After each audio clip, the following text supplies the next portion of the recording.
अस्सलाम वालेकुम। उम्मीद करती हूँ आप सब खैरियत से होंगे, खुशबाश होंगे, मज़े में होंगे इंशाल्लाह। और आप देख रहे हैं उम्मे ऐमन फूड। यहाँ मैं आज आपको बनाना सिखाऊंगी चिकन स्टीम रोस्ट, जो कि बहुत ही मज़ेदार, बहुत ही आसानी के साथ आप अपने घर पे बना सकते हैं। और इसका जो ये चटपटा सा जो मसाला है ना, ये बना के आप बिल्कुल महफूज करके रख सकते हैं। जब आपका दिल करे आपने चिकन स्टीम रोस्ट बनाना है तो बस ये मसाला आपका तैयार है, तो बनाना बिल्कुल भी मुश्किल नहीं। तो चलिए बनाना शुरू करते हैं मज़ेदार सा चिकन स्टीम रोस्ट। बिस्मिल्लाहिर्रहमानिर्रहीम। यहाँ पर मैंने लेग पीस ले लिया था, जिसके मैंने 2 पीस करवा लिए थे। अगर आप चाहें तो यहाँ पर साबुत भी करवा सकते हैं। चिकन को पहले अच्छे से धो लेंगे, उसके बाद फिर हमने लगा देना है इस पर इस तरह के कट। तो रान के ऊपर मैं 2 कट लगाऊंगी और पीछे की तरफ इस पर हम 1 कट लगाएंगे। लेकिन कट जो है ना आपने हड्डी तक लगाना है, ये देखें इस तरह। तो आपने हड्डी तक कट लगाना है गहरा, क्योंकि स्टीम में इसने गलना है, पकना है। चिकन का जो साइज़ है ना वो आप अपनी मर्ज़ी के हिसाब से ले सकते हैं। साबुत चिकन में भी ये स्टीम रोस्ट बना सकते हैं, और लेग पीस के साथ जो रान के साथ पूरा पीस होता है, तिक्का पीस जिसे कहा जाता है, वो भी आप पूरा ले सकते हैं।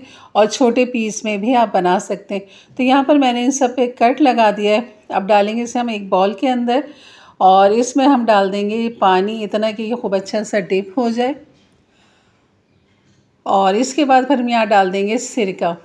सिरका तकरीबन 2 टेबल स्पून के बराबर, 2 से 3 टेबल स्पून आप डाल सकते हैं। और नमक डाल देंगे यहाँ पर 1 टीस्पून भर के। और सिरका और नमक और पानी को खूब अच्छा सा मिक्स करना है। और आपने इसको कम से कम आधा पौना घंटा इसी में ही पड़ा रहने देना है। वजह यह है कि इसमें जो ब्लड होता है चिकन का अपना, जो इसका पिंक कलर होता है, वो हमने यहाँ पर चेंज करना है, ताकि खूब अच्छी से इसमें गलावट जल्दी से आए, क्योंकि सिरका जो है वो गलावट का भी काम करता है। तो चलिए अब इसका मसाला, जो चटपटा मसाला है ना, वो हम बनाना शुरू करते हैं। एक बाउल में हम ले लेंगे कुटी हुई मिर्च 1 टीस्पून, भुना पिसा सफ़ेद ज़ीरा 1/2 टीस्पून, कुटा हुआ धनिया ले लेंगे 1 टीस्पून, और ये है चाट मसाला 1/2 टीस्पून, नमक ले लेंगे 1 टीस्पून, और यहाँ पर गरम मसाला डाल देंगे 1/2 टीस्पून, और लाल मिर्च डाल देंगे पिसी हुई 1/2 टीस्पून, और फूड कलर डाल देंगे जर्दे का रंग 1/2 टीस्पून, और इनको खूब अच्छा सा मिक्स करेंगे। और यहाँ पर हमने डाली है काली मिर्च 1/2 टीस्पून। तो ये इसका मज़ेदार सा चटपटा सा मसाला है, लेकिन आपने इसके अंदर टाटरी लाजमी डालनी है। 1/4 टीस्पून आपने डालनी है टाटरी। और ये जो मसाला है ना, ये इतने चिकन के लिए काफ़ी है, यानी कि चिकन जो मैंने ली है, जो मैंने अभी तक आपको नहीं बताया। तो यहाँ पर मैंने तकरीबन आधा किलो चिकन लिए, आधा किलो से थोड़ी सी ज़्यादा ही होगी, 600 ग्राम। और ये मसाला आप एयर टाइट डब्बे में बंद करके भी रख सकते हैं, काफ़ी सारा बना के, लेकिन अभी तो ये सारा ही यहाँ पर इस्तेमाल हो जाएगा। तो यहाँ पर चिकन को कम से कम पौना घंटा हो चुका है, और आप देख सकते हैं चिकन का जो कलर है ना वो बिल्कुल वाइट की तरफ आ चुका है, और जो इसका पिंक कलर था वो ख़त्म हो चुका है। अब इसमें से ब्लड जो है ना हम फ्राई करेंगे तो बिल्कुल भी नहीं निकलेगा, जैसे अक्सर होता है कि जब भी फ्राई किया जाता है तो उसमें से ब्लड निकलता है। तो सिरका और नमक के पानी में भिगोने से ये फ़ायदा होता है, एक तो जल्दी इसमें गलावट आ जाती है, और दूसरा ये कि वो जल्दी गल भी जाता है। तो यहाँ पर मैंने अभी छन्नी में चिकन को रख दिया ताकि तमाम पानी उसका निकल जाए। और इसका स्टेप 2 मसाला जो है ना वो अब हमने यहाँ पर तैयार करना है। तो यहाँ पर मैंने दही जो लिए ना, कम से कम 200 ग्राम मैंने यहाँ पर दही लिए, और इसके अंदर लेमन का रस डाल देंगे 2 टेबल स्पून के बराबर। और यहाँ पर अदरक लहसुन का पेस्ट डाल देंगे 1 टीस्पून, और इन तीनों चीज़ों को अच्छा सा यहाँ पर करेंगे मिक्स। और हमने जो मसाला बनाया था स्टीम रोस्ट मसाला, वो हम यहाँ पर डाल देंगे। इसमें से मैं थोड़ा सा बचाऊंगी, बाकी तमाम मसाला हम यहाँ पर डाल देंगे।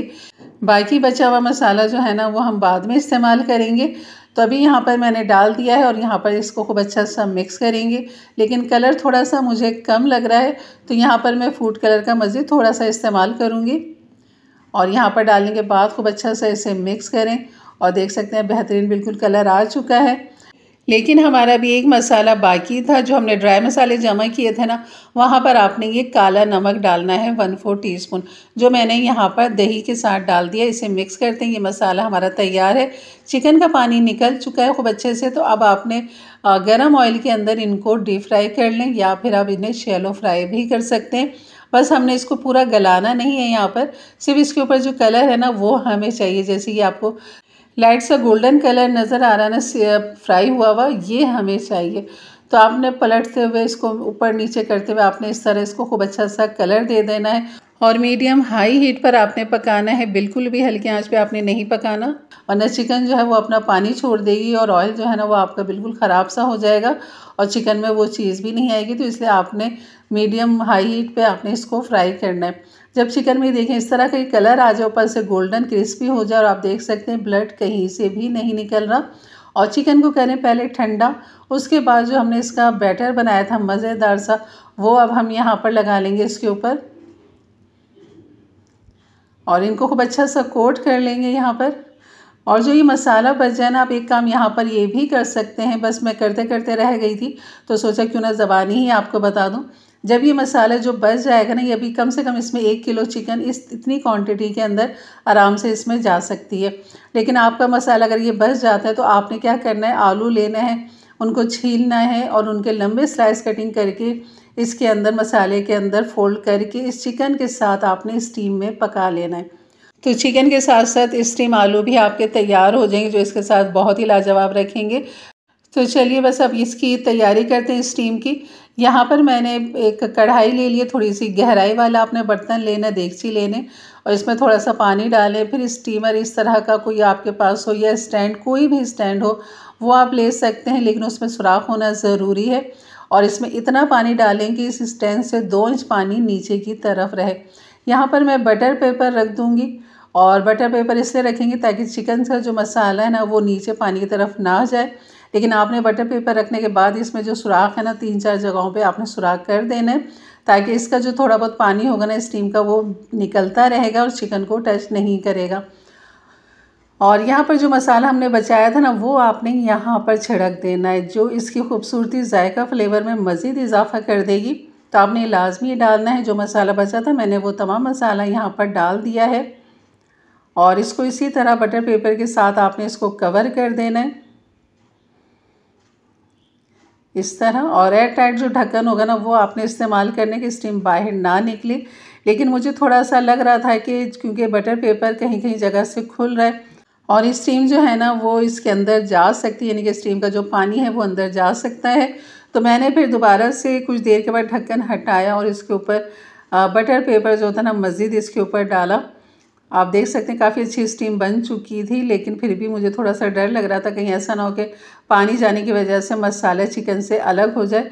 तो मैंने मज़ीद एक बटर पेपर लिया, नहीं तो आप कोई प्लेट इसके ऊपर रख सकते हैं, ऐसे चिकन के ऊपर ढक दें प्लेट, ज़रूरी नहीं कि बटर पेपर होगा तो ही काम होगा। तो आपने इस तरह इसे ढक देना है ताकि पानी चिकन के अंदर ना जाए। और ये ढक्कन फिर जो है ना मैंने इस तरह रख दिया था और इसका जो सुराख है इसको भी मैंने बंद कर दिया था। अब हो गई थी बिल्कुल बेफिक्र और यहाँ पर मैंने इसको 35 मिनट के लिए स्टीम दिया है। पानी को पहले आपने खूब खौला लेना है। जब हमने चिकन रखी थी तब आंच जो थी ना बिल्कुल बंद थी।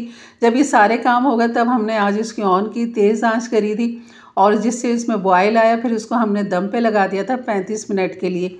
ये देखें, इतना ख्याल करने के बावजूद भी यहाँ पर थोड़ा बहुत पानी आ चुका था, लेकिन माशाल्लाह ये कि इस चिकन का जो मसाला है ना वो अपनी जगह पे कायम है। तो ये है इसकी वजह कि आपने सुराख कर देने और उसकी जिसकी वजह से पानी खूब अच्छा सा निकल जाएगा। अगर आपने अभी नहीं खाना तो फिर आपने चिकन को वापस ढक देना है, चूल्हा बंद कर देना है। उसकी भाप की वजह से चिकन आपकी गर्म रहेगी। और यहाँ पर आप देख सकते हैं ये काफ़ी अच्छी ठंडी हो गई थी तब मैंने इसको हाथ लगाया, वरना काफ़ी गर्म थी ये। तो आप देख सकते हैं माशाल्लाह इसकी लुक, और अंदर तक आप इसकी हड्डी तक आपको देख सकते हैं गलावट इसकी आ चुकी है, कहीं से भी कच्ची नहीं है, ब्लड नहीं है। तो ये थी मेरी आज की रेसिपी। अच्छी लगी तो लाइक कर दीजिएगा और मेरे चैनल को भी ज़रूर सब्सक्राइब कर दीजिएगा और अपनी राय का इज़हार ज़रूर दिया करें कि आपको मेरी रेसिपी कैसी लग रही है। यकीन करें बहुत ही लाजवाब रेसिपी तो ज़रूर बनाइए मेरे अंदाज से, मेरे तरीके से, और अपने फैमिली फ्रेंड में भी ज़रूर शेयर किया करें ताकि उनके लिए भी आसानी पैदा हो और वो भी इस तरह की मज़ेदार सी रेसिपी अपने अपने प्यारों के लिए बना सकें। अच्छा, मैं यहाँ पर एक चीज़ आपको ये बता देती हूँ कि जो आलू आप स्टीम करेंगे ना, आप बाद में उसको फिर डीप फ्राई कर लें तो उसमें एक क्रंच आ जाएगा बहुत ही मज़ेदार से। वो आपके स्टीम आलू जो है ना बहुत ही लजीज लगेंगे इसके साथ, तो आप ज़रूर बनाइएगा। तो इंशाल्लाह मिलते हैं फिर एक अच्छी नई रेसिपी के साथ। तब तक के लिए इजाज़त दें, अपना बहुत सारा ख्याल रखें, दुआओं में याद रखें। अल्लाह हाफिज़।